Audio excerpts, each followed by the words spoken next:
Seorang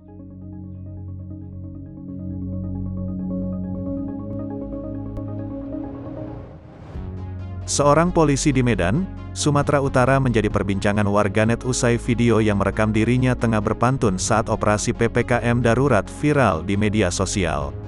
Polisi itu bernama Ibtu Nanang Kusumo. Makan kentang di sarang puyuh.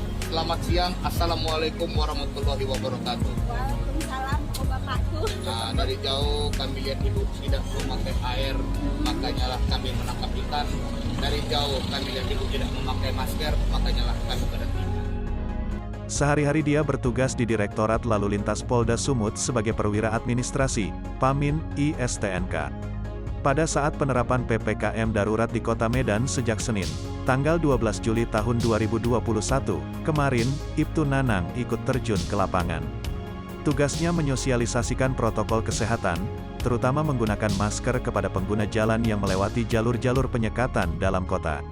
Mengingatkan sambil berpantun, cara edukasi warga yang lebih humanis. Caranya berinteraksi dengan pengendara terbilang berbeda dengan yang lain. Dia menggunakan kemampuannya berpantun untuk menyapa dan mengingatkan pengendara. Menurut Nanang, cara ini digunakannya untuk mengedukasi masyarakat dengan lebih humanis.